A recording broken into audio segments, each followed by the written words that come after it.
Hello. How are we all today? Haven't done one of these for a couple of weeks. Yeah.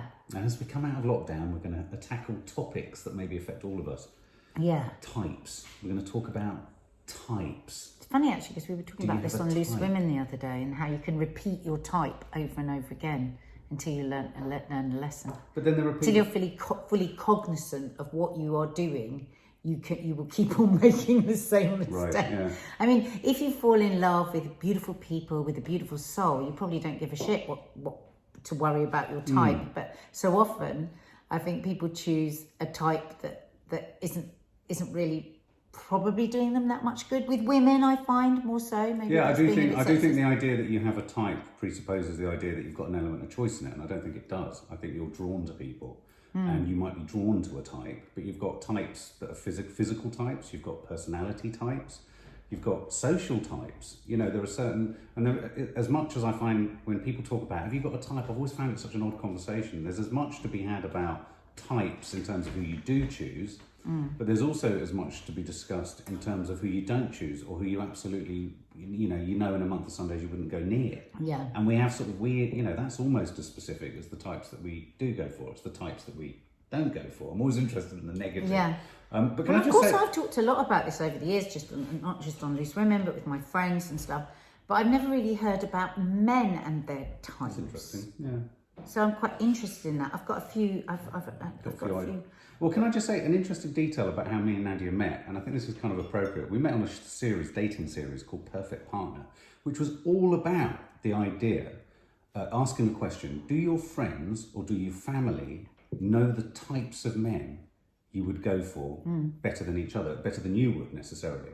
And what always came up, you never saw this part of it because you were never there, you were never presenting these parts, but we would shoot this section of the show where me and the group of friends and me and the family members would hit the road or hit a certain environment and we'd go looking. So we'd go hunting. You'd always pick up the point where we had photos of who they'd chosen. And it was all the discussion was about types. We'd hear, fathers and mothers going, well, he's not quite, he doesn't look her type. All those judgments were being made. And interestingly, across the entire show, no one hitched up apart from us. It's the standard sort of joke and the story of our getting together. And I wonder whether one of the reasons that happened was that so many of the people looking for love for their loved ones, the friends and the families, were so hell-bent on finding the type they thought was right. And it never was. Do you know what I mean? Well, the fact that they were so specific, though, the contributor about I've got to have this and I've got to have that, and you cannot allow for that chemical reaction that happens. No. So you, as you say, as much as you think you might have a type, you're not really taking into account the chemistry. No, feeling it. Is there? When we watch First Dates Hotel all the time, don't we? And we see people getting on brilliantly, having a lovely evening, and then at the end they say, just that spark wasn't there. Yeah. Chemistry. Is that type? Is that because I find you contradictory whenever I've heard you talk about this. On the one hand, you strike me as the kind of person who would never subscribe to the idea of types because you love people and you are. I haven't had a theme at all. Well, no, and you believe in not necessarily for yourself, but you are definite, almost adamant that other people have types. And I've heard you talk about people. You've said to me, I would never have thought she's not your type. No, yeah, I do. But there's always, I think for everyone, there is a running theme somewhere. Right. So I could say, I don't have a type because certainly every person I've been out with has looked completely different from the other person. I mean, absolutely, completely different. Yeah, so there are some themes in that. Alcohol, either they've had a problem with alcohol or their parents had a problem with alcohol. Right. So that's a theme. Yeah. I would recognise myself as a type, if we're taking personality types, I am a rescuer. Right. And a rescuer will come from, usually, if you are as a child, you've had to look after somebody in some way, then you will, because apparently, I mean, I've read quite a bit on this, different psychologists. We are trying to fix things in our childhood by who we choose. So I understand is that I was a rescuer. I was labelled as that as a child. It was applauded in me as a child. My eldest sister was very, very shy, so I used to look after her all the time because she was shy, and it was always like, oh, Nadia, look up. And I used to love looking after people when they were ill and all of that stuff. So I am a rescuer. I tend to, on a subconscious level, I will choose people that have some kind of a sadness or some kind of broken wing. And I was like that from a small child. I can remember, I've told this story before, once being in the cinema, and we were so excited about this day out to watch Bedknobs and Broomsticks, and out the corner of my eye, just in front of us, a few rows ahead, there was a mum who was really, really horrible to her son, and he hit her, and she hit him and all this stuff. And I obsessed through the whole film. I couldn't concentrate on a single thing because I was just so hurt for this person. And that's my rescuing nature.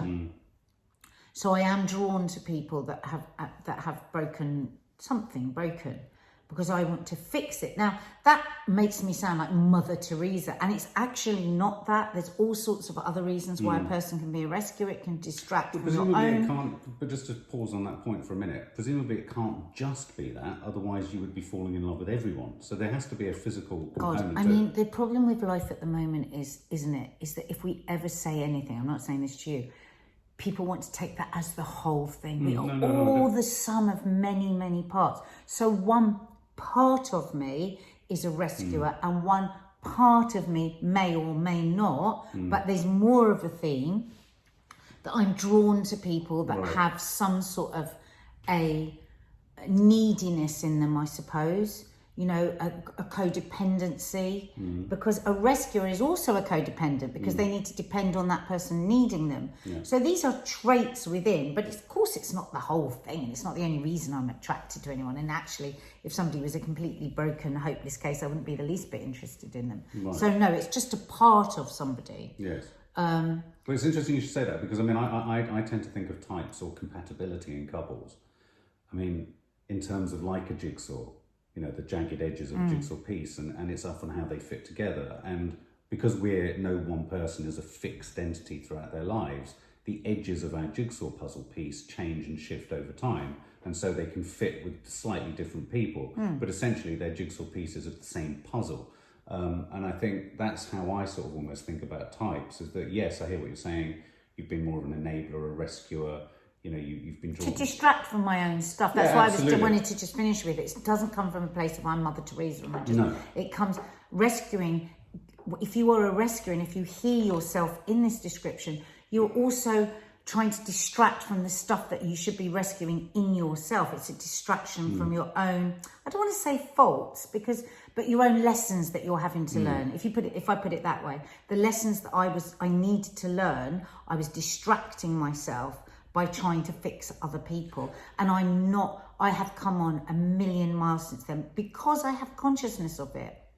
So I think now I have more of a balance in that the good side of being a rescuer, in that I love to look after people and I love to love people, but I don't use it as a major distraction, but it is something I have to be aware of all the time. But in describing your type, and I see that in you, by default, going back to what I was saying at the beginning of this, if you define a type, you also define another type as the flip side to it. So you've defined yourself as that.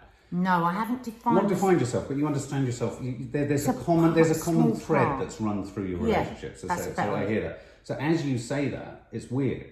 I'm hearing what type I am being defined by what type you are. But that's such a codependent thing to say, because what you're doing is you're just seeing yourself vicariously through me. You might not be that. No, I know, but I would say that my view could be skewed, so it doesn't necessarily mean that's what you are. But I would say that within our relationship, that is how it's worked. I've had, sort of, for want of a better expression, struggles, alcoholism, issues, and all that kind of stuff. And you've been able to sort of help me through that. Now, I've had all those same problems in other relationships. And the last thing I would say is that all of the women I've been with in my life have wanted to help me. Have been rescuers. Have you ever been with a rescuer? Yeah, I think there have been. I don't want to talk about anyone in specific, but I think there have been moments of people believing they could. There's been a fine line in some of the people I've been with between them rescuing me or them being able to prove that they could change me. There has been, you know that line that people say, oh, no, I know no one else has been able to make him stop this, but I think I can. Oh. And I can certainly think of two that were like that, where there was a sense that perhaps, and I'm not saying... what type is that then? Is that that's not a rescuer, is it? I wonder what type that is. Well, I mean, there's a bit of controllery in there. Control freak. Yeah. I don't know, control freak. I mean, and that's not to say that wasn't coming from a nice place to begin with. But I think it flipped, or that it didn't become a nicer thing. I mean, you know, the weird thing for me about... But maybe why that's happened is that some women want to change the person because they think they will then have that person totally for themselves. I mean, there's the age-old phrase, which is always trotted out, isn't there? You know, we met, I loved you, I fell in love with all your differences, and then we spend the rest of our time in a relationship bemoaning and resenting those differences. The very things that you're drawn to in a person become the very thing that drive you away. Yeah, it drives you mad. And, you know, that always... I mean, I remember as a young child, actually, hearing that concept, or as a young adult, and thinking, oh, that's really depressing, because it feels so true that familiarity breeds contempt. The things that you find quite charming, or sort of, especially around, you know, how we met at the beginning, we were completely carefree and stupid and ridiculous, and we do stupid stuff. Obviously, if you carry on, I don't think we were carefree. I think we were just pissed a lot. Well, that's what I mean. I was just kind of polite way of saying pissed a lot. I mean, alcohol is a good. Well, we'll get to alcohol in a minute. But I mean, going back to the types that I've been drawn to, I think if there was any one consistent thing, they've all been very strong women. Yes. You know, and so I've always been drawn to strong women, and I suppose that's not to be unexpected. My mum was a strong woman in the wrong ways, but also in the right ways. The more I listen to my mum and look at her as a separate adult and not through the lens of my experience of her, I think, God, it's quite remarkable where you came from, what you did, you know, the missions you went on politically, coming out, which we discussed in a podcast recently. And you sort of think, I saw a strong woman. I had a strong woman in my life. I didn't particularly like her all the time, but she was a strong woman. I could have easily gone the route of wanting to be with women that weren't that strong. Well, they say that you're trying to work out, do you remember when we went to couples counselling, and you said, you know, people can leave somebody and then they could come back to me 2 years later with a different person. It's the same set of problems, that you try and work out what went wrong, either in your parents' relationship together, if you've got two parents, or the relationship that you have with your parents. So do you see any of that? Do you see any of you trying to work out the stuff that you couldn't work out with your mum, trying to work it out with the women that you've been I'm going with? to say something really, really revealing now, because I'm sort You're not going to take your pants off. No, because I think it's really important in these chats that we interrogate and examine and flag up, not past bad behaviour, because it's not just bad behaviour, but what is our behaviour about? I find humans just fascinating. Why are we like we are? Like you do. We connect on that totally. If I think back across many of the relationships I had, and I mean relationships, I had a lot of non-relationships, flings, one night, all that kind of stuff. But if I think about the relationships that I had, they were all singularly strong women. And yet, so I was drawn to that, but I struggled with it once I was with them. I struggled with all of them in different ways in terms of their strength of personality and character. So I was obviously like a fly. Like you did with your mum. Yeah, like a fly, I was drawn to the light. And I've always loved female company. I like all of that. I love gregarious, you know, women. I was drawn to it, but I would then, especially, I mean, now I know what it was all about. It was like male pride, it was ego, it was threat, it was jealousy, it was all those things that men go through and we struggle with. And, you know, it's like I keep being drawn, I've always been drawn back to someone who's going to challenge me and who's going to push me, not necessarily in a nice way for me, but I'm going to feel like I've got my back up against the wall, because although... Which is how your whole childhood, you spent your whole childhood. I suppose you're right. I suppose it was, yeah. But I mean, so there's that. So there's that element. I've often felt, being really honest and revealing here, that in some of our rows, it's like you're rowing with your mum and not with me. Oh God, that's hideous. I know. That is hideous. I think some of my anger... Don't see it as just totally black and white, is what I've said. Is that the issue? No, I get that the issue is just coming vicariously through. Oh, well, I see what you mean, because not like it's your mum standing there in a sort of really weird Oedipus way. No, I get that. Well, no, I know what you mean, because I think sometimes I would also, in a complete reversal way, say that a lot of stuff you haven't been able to take out or air with your family, you've aired with me. I think that happens in a lot of relationships. The shit that you can't reveal, you can't say, you haven't got a voice, because that's how families work. And so, you know, and I use the phrase a lot in a row, but, you know, the whipping boy in the row at that point, we both feel becomes the other one, because we're dealing with the shit. I mean, I know, for example, and I don't think I'm talking out of turn to mention this, my relationship with Izzy's mum, I know that Izzy's mum felt too much of my mum and my frustration and anger with my mum in our relationship. I would say that it was because I was at a time where I was in a really bad place with my mum. I was only just coming to terms with a really chaotic childhood.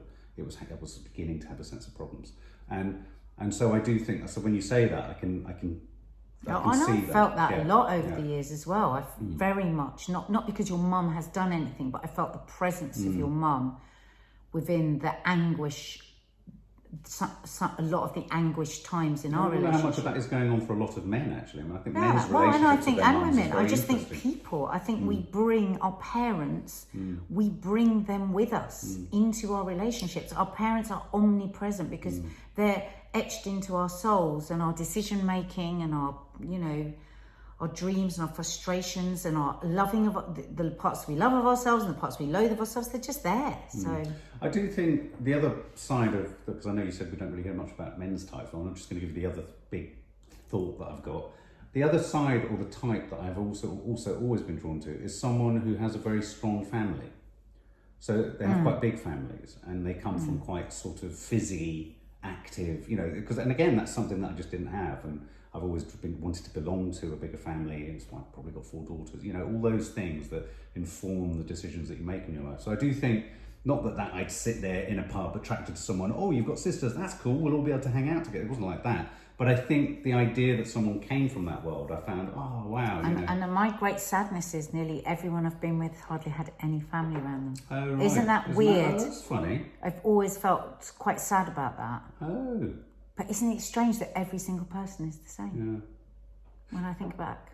I mean, so interesting. Or not necessarily that they didn't have a big family, but they're so far away from their family that I just wasn't involved. Yeah, I just wasn't involved with somebody else's family. But I do think that happens a lot with men. I mean, girls tend to stay more connected to their families. I mean, it's often that sort of adage. I remember as a child thinking, oh, right, a daughter for life, a son till she finds a wife, till he finds a wife. And you go to the door, it's usually the woman in a relationship's family. You Christmas, go to Christmas and all that kind of babies. Stuff. Yeah, exactly. So, that side of things, I've always found quite alluring. I've liked that. I've always loved Christmas with most of my partners. It was always like, but I think that's the lovely thing about relationships. If you get some of the stuff that you really wanted, to have I've had, to pick carefully around this, can I say that? Certain people, have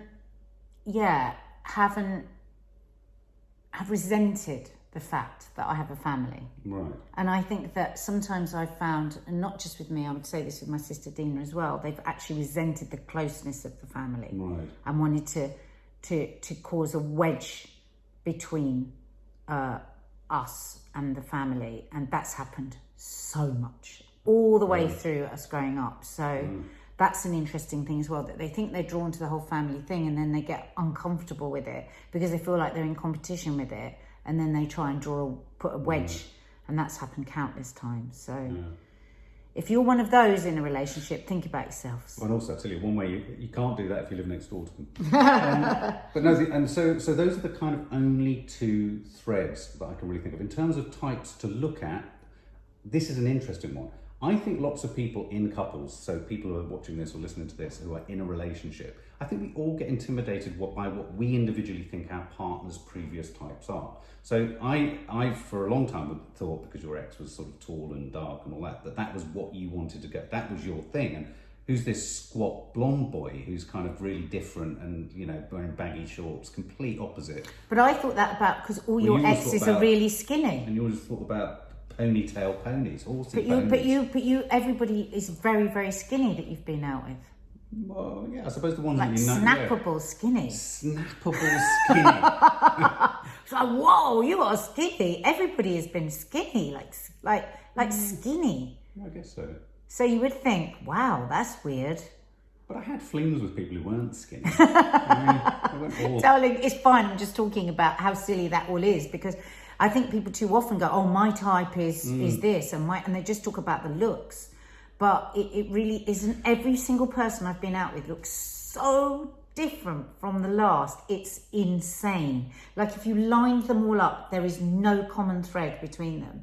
Because yes, I have to find something attractive about the person physically, but it really, really is going to be I mean, they all are attractive. I'm not going to try and pretend I'm somebody that's so sorted in my soul that I don't have to find a person physically attractive, because I do. But that happens, and then that's to one side, and then it's all about who you are and how kind you are and how smart you are and how driven you are, and all these other things are what's going to keep me interested past the first date or the first hour, so. But what do you think of these? I think if people are just driven, my type they've got to be thin, or they've got I to be was about to ask that, you're going to miss out on so much. There are people like that. Oh God, there are. And I think there's more women like that than men.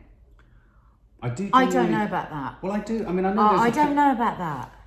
Well, what men I don't think men men are would much ever say more they'd only into go the for way a they blonde look. or a brunette, or they would go. No, I think that's much more men. No. But how can we know? Let's just say it's balanced. I've heard so many more conversations where women say things like, "Oh, I couldn't go out with a short guy," or "I couldn't go out with a guy under a certain." And you're like, well, you just hear those because you're a man, but the women all hear the stuff that the men because say. you're short. She's trying to pretend I'm not 5'10", guys, and it's really annoying. But all the men, you will just hear what you want to hear, won't you? That will endorse any feelings of insecurity and everything. But let's just say, I think there's probably an equal amount of men and women that do spend too much time focused on the type and the way that they look. I mean, I'm really interested in people that continuously choose a bad boy over and over again. Somebody that has treated them badly, and they come out of that relationship and they'll have the same bottle of wine and cry the same tears. It's just the same man, different name. Well, that's interesting you should say that, because of course, in terms of having 4 daughters, and they all have boyfriends and have had more than one boyfriend in their time, obviously, the older ones more than the younger ones. Kiki's not had any yet. I do find myself as a dad trying to categorise the types they go for, so that I can try and better understand the choices my daughters are making, so that I can look out for them and sort of be mindful and be aware. That's such a person that suffers with anxiety, though, isn't it? Let me think of every possible convolution. Yeah, no, but I'm trying to see. I can be prepared. Yeah, but you I'm can't. not thinking about types in terms of looks. Again, I really don't think in those terms. But I do worry about, you've just brought it up, the bad boy syndrome of which of my girls and will my girls be drawn to those guys that we know and they will eventually find out will in some way hurt them or let them down. What is that? Gee, why are we drawn to that type? Because there is an addictive rush to it, and that's very, very important to face in yourself. If you're looking at a bad boy, if you keep going for a bad boy, we were actually talking about this on Loose Women the other day. Also, a lot of people will like a guy and then they'll say, "Oh my God, he's really keen, he really likes me." Yeah. Well, that's good. And to me, that would be good. Yeah. It's like, wow, I really respect people who like me, because you thought I was a bit mad. I know, I respect people who like me because I like me. Right. But so most people don't like themselves. If somebody likes me, I'm not going to think, "What's wrong with you?" But hang on, let me just finish explaining. But what I know from a lot of women that I've spoken to over years, and I've spoken to hundreds of women, that theme is that they lose respect for the guy that really likes them. Why do they not like the nice guy? Oh, I like him, but it's a bit too nice. But can I just say that? So I think it falls into 2 groups. They either feel he's too needy, and that's one thing.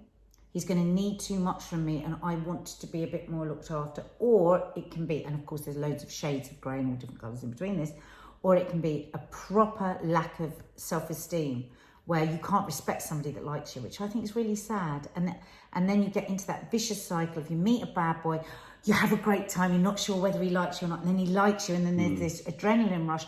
But it's a short rush. Think of it like crack, because it's going to collapse, because he is going to treat you badly.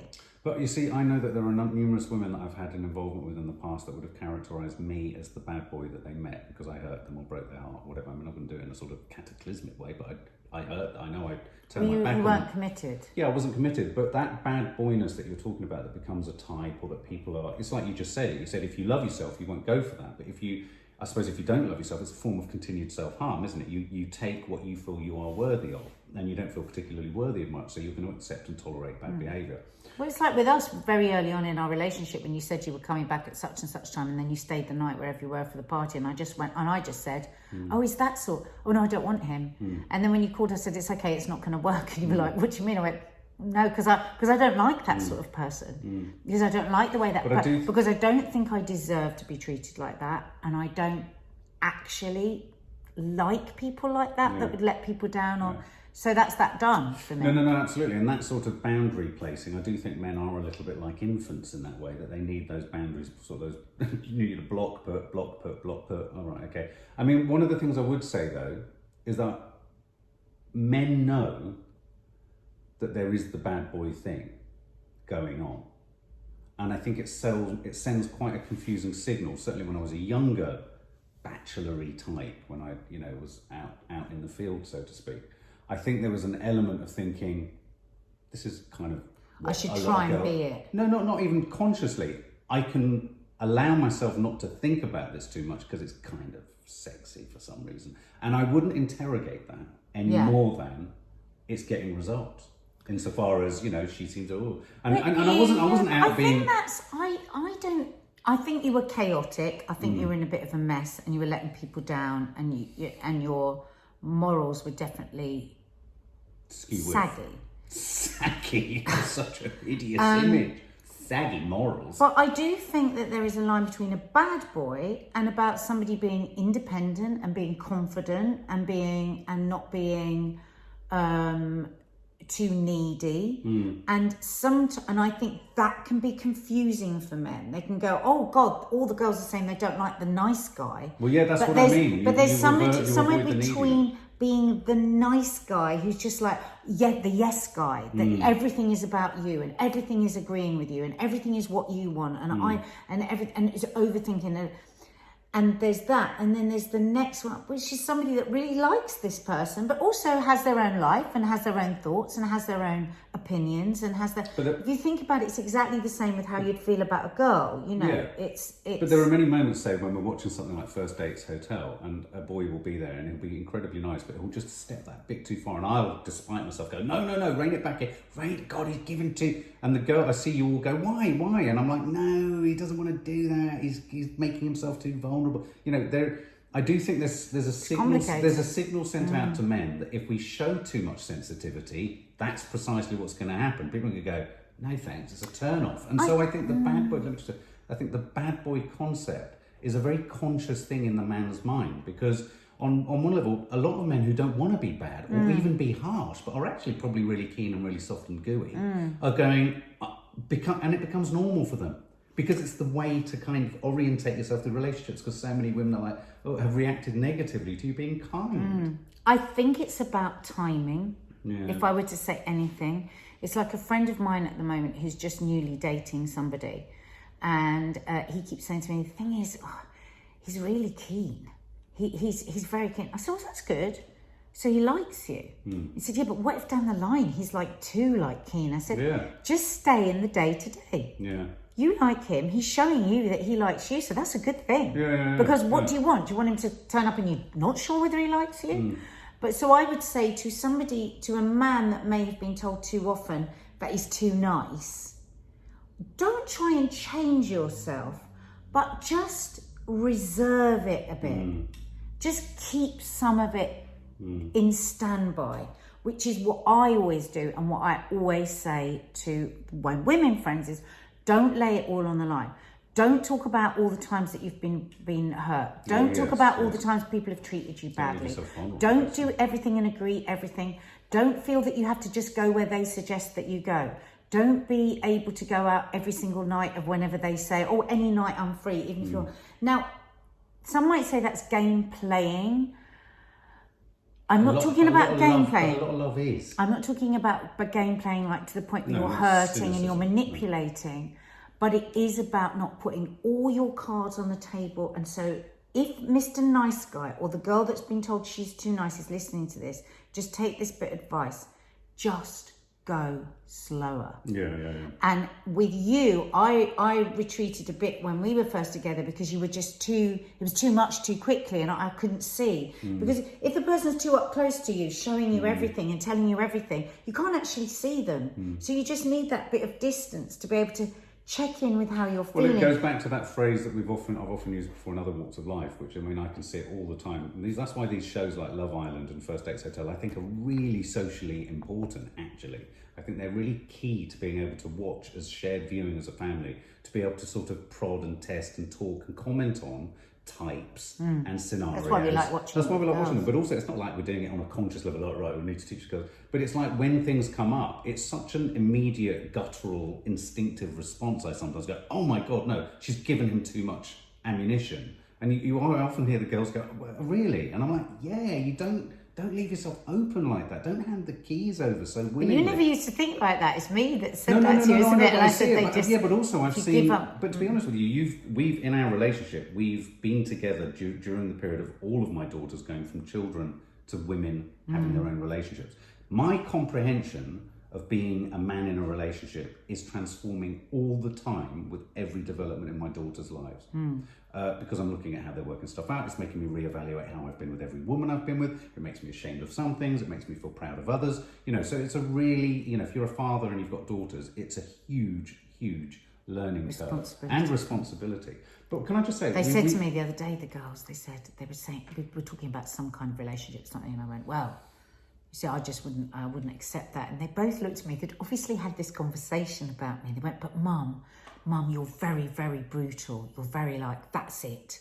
And I said, what do you mean? He said, oh, you're always saying, oh, well, that would be it. And I would finish with them, and that would be it. And that would be, and I said, well, I was aware that I've been doing that kind of on purpose to try and show them that you can have boundaries, because I didn't grow up even knowing what that word meant. And I want to they won't be able to enact it now, but it will come back to them in later life. And they'll be able to say, well, actually, they'll have that sense, that's actually not okay. And that's the way to get to a place where you're in a relationship where somebody treats you in the way that you want to be treated. But it's really important that you know the way you want to be treated. Can I just quickly ask before we sort of sum up? There's the clear type of the bad boy type. But is there the bad girl type?